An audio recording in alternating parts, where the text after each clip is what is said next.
За юун түрүүнд бол энэ Шалугогийн Амрагийн яриа гэдэг роман бол миний хувьд одоо анхны орчуулга маань. Тэгэхээр миний хувьд бол альч талаараа шин туршлага байсан гэхэд болно. Тэгээд Шалугогийн онцлог нь бол 2002 оноос Европ руу буюу Лондонд суралцаад тэгээд бас олон орноор ингээд аялж явсан ч гэсэн ер нь бол Их Британд суурьшиж амьдарсан одоо Хятад Британийн зохиолч гэж болно.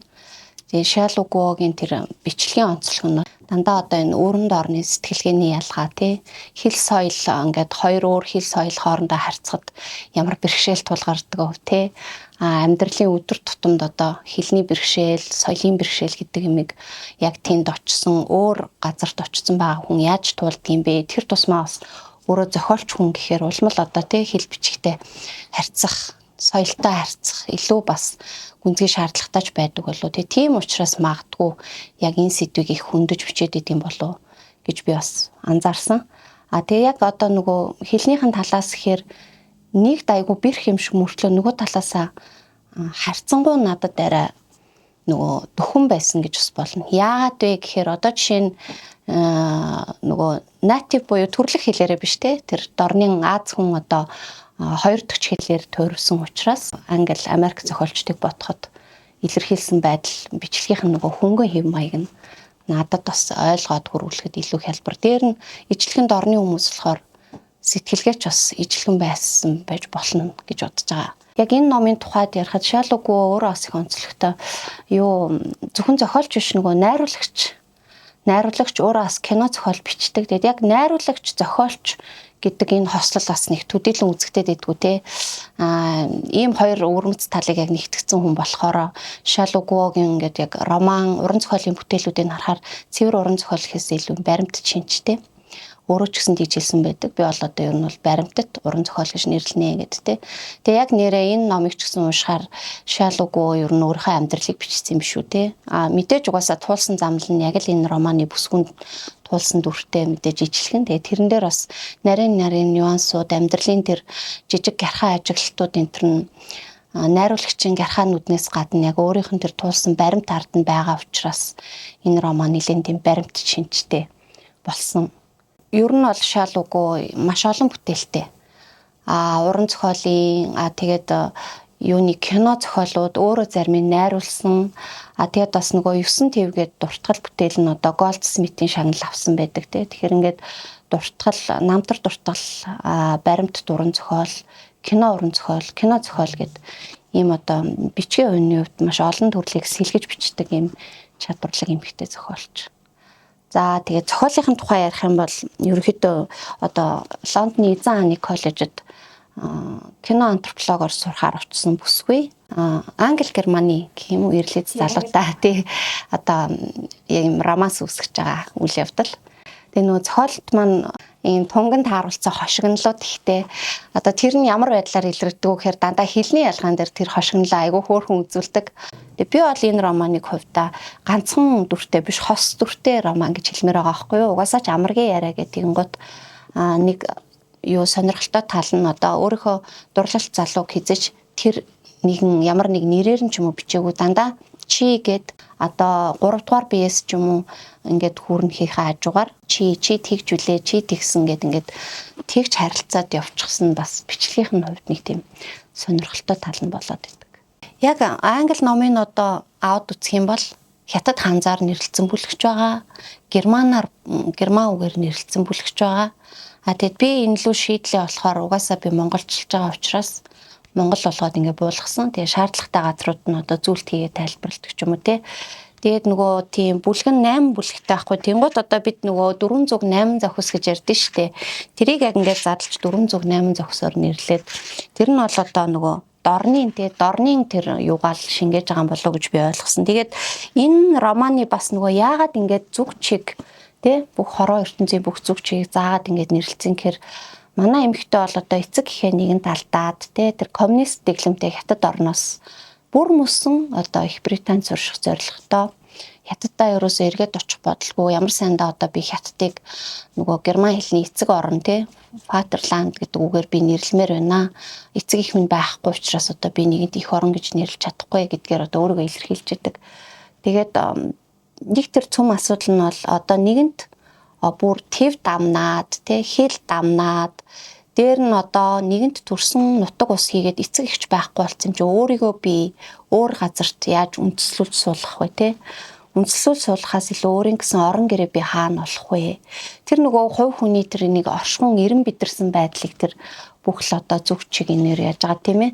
Тэгээ Шалуугийн яг бүр өөрийнх нь үзэл бодол ч гэсэн ер нь тийм л юм байл да маш орчин үеийн гэдэг юм уу те одоо уламжлалт соёлтой орноос хятадаас гаралтай өнгөд өөрөө аягүй дэмжлүүд үзэл бодолтой те. Миний зүрх сэтгэлийн хувьд орон гэр болж байгаа их орон газар хаана вэ? Одоо тэр бол их орон миний гэр гэсэн шүү тийм утгатай бас яриа өгсөн байсныг би сонсч байсан. Тэгээ тэр санаагаа бас яг энд шингээсэн байсан. Надад таалагдсан нэг хэсэг байдیں۔ Нөгөө герман хэлний Fernweh гэдэг одоо дуудлагыг би бас буруулж магадгүй. Энэ бол одоо нэг төрлийн юм уу гунгийг илэрхийлж байгаа байхгүй. Гэхдээ яг ямар уу гуниг вэ гэхээр аль нэг хүмүүсийн нэг юм үргэлж амьдрахыг хүсдэг, зорж очихыг хүсдэг нэг тийм хүслэнт газар орныг санаалцах тий. Тэгээ манай бүсгүй болохоор одоо юм үргэлжийн дулаахан нарлаг байгаль нэм дэлгэрсэн сайхан тийм дулаахан газрыг мөрөөддөг байхад залуу нь болохоор багтаа өссөн Австрали цэв цэнхэр устай Австралиг одоо мөрөөддөг гэдэг ч юм уу тий. Тэгээд тэрнгээр энэ төр дамжуулаад бас хүний тэр зүрхэн тухгүй нэгийг тий. Өөрөө энд байгаад идэг би энэ үргэлж нэг алс хоолын нэг газар зориод идэг. Ихэнх хүмүүс бас нэг тийм байдаг шүү дээ тий. Зөвхөн газар орон төдийгүй ирээдүйд хэм болох тий юу хийж бүтээгч гэдэг юм нэг юм холын гуйныг байгаад идэг. Тэр энтриг айгуу гоё хөнхөө мөртөө нэг тийм сэтгэл хүндсэн маягаар үзүүлсэн байдаг. Лондоны нөгөө нэг Темз мөрний дагууч юм завин сууцнууд маш их байд юм байна л да. Тэгээд манай нөгөө бүсгүйн амраг залуу нь болохоор одоо ландшафт архитектор мэргэжилтэй. Тэгээд өөрөө нөгөө нэг юм уламжилт маягаар тогтчулсан орон сууц энтертэй амьдрахаар бас нэг төрлийн давчтал мэдрээд идэг. Бас нэг төрлийн фобиатай. Тэгээд завин дээр амьдрах одоо санал бүсгүүдэд тавьтраа хоёр нэг хэсэг хугацаанд завин дээр амьдрах. Тий. Энэ зав бол яхахгүй нэг төрлийн метафор мөн л дөө. Энэ дээр ер нь одоо завтай холбогдох бас нэг бүлэг байдаг нь үндэс язгуургүй үеийнхэн гэд гардаг. Тэгэхээр бүсгүй хувьд болохоор төрлөх нутгаасаа яваад орон гэр өөрийн гэсэн бүх дотн бүхнээ орхиод Их Британд те одоо тэр суурин соёлтой газар магадгүй тэр эртний тэр гүрэнд очиод ингээд тогтож амьдрахыг маш их хүссэн. Гэтэл одоо хамт амьдарж байгаа залуу нь болохоор шал өөр сонирхолтой байгаад идэх те. Тэгээ одоо ялцчгүй хайртай залуугаа дагаад амьдарсан ч гэсэн бүсгүйн сэтгэл нөгөө нэг үргэлж нэг юм дундуур нэгэнт их орон эцэг ихгүй дээрээ ямар ч нөгөө нэг бат бүх газар шороон дээрх биш те. Ийм хөлхөө усан дээр ингээд завин дээр амьдраад байдаг. Нөгөө айгу хөөрхөн хэлсэн байт юм аа хөлд орох газар өдөр бүр дайвалцахыг мэдэрч амьдрах ямар л болтоо гэдэг ч юм уу те. Тэгээ ингээд өөртөө тэр завин дээр амьдрснаар угаасаа үндэс угсаанаасаа хол ингээд явж ид гэтэл бүр үндэс язгуургүй. Урамлаар юм бол өөрөө одоо ингээд те үндэснээсээ сугарцсан хаана очиж сууршиж байршиж ургах нь тодорхойгүй тийм гунгийг илэрхийлээд тэр завны метафор бол одоо тэрийг л илэрхийлээд байна гэж би бол ойлгож байгаа. Тэгээд залуу нь болохоор угаасаа яг тийм байхгүй юу. Хагас нөгөө нэг цустаагаас гадна багасаа одоо аав ээж хоёр нь шал өөр цустай тэгэнгუთ Германдаач биш, Англидаач биш, Австралид багнасаа өнгөрөөсөн ч гэдэг юм. Тэр залуугийн хувьд энэ хөдөлгөөнтэй, хөгжилтэй тийм амьдрал бол нэг хэвэн те. Ямар сандал завин дээр амьдрахыг хүсдэг. Бас нэг удаа Герман руу явахдаа нөгөө нэг аяллаа машин аваад ирдэ штэ. Гэр бүлэрээ нөгөө ардаа ингээд амьдрангаа аялаад явдаг нэг тийм хиппинер одоо их явдаг те. Тийм машин аваад ирсэн байсан чинь нөгөө бүсгүй амар дургуцдаг. Яа тэгвэл манай бүсгүй болохоор ч ерөөсөө өөрөө өөрийгөө олж бат үндэс өрөө олж хөрс дэлхий дээр одоо бат гიშхийг хүсэж байгаа. Ер нь Британд ирсэн зорилгоо ч гэсэн те одоо тэр бөглөө хятадын тосгонд ингээд бүдүүлэг тариачин айлд байхаас илүү би дэлхийн ертөнцийн эмэгтэй болохыг хүссэн. Хаан ч очсон би хүл алдахгүй өөрийгөө аваа явцдаг орчин үеийн эмэгтэй байхыг хүссэн. Тэр Аз бүсгүн үний хүслэн бол тиймэрхүү зүйл өгдөг те. Тэгэхээр тэр бол ерөөсөө хэлний хувьд одоо өөрөө хязгаарыг давахыг хүссэн тийм бүсгүй л байгаад байгаа юм гэж би бодсон.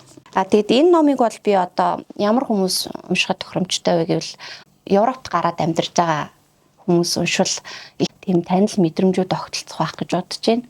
Тэгээд нөгөө хит ахтар нухацтай уран зохиол биш те. Их хөнхөө мөртлөө бас цаанаа хөөрхөн санаануудтай урсаад явцдаг тийм зохиол уншмаар хүмүүс бас уншуул сонирхолтой хаа. Тэгээд мэдээж хайрын тухай роман юм чинь хайр дурлалын сэдвэр унших гэж байгаа хүмүүст сонирхолтой холов.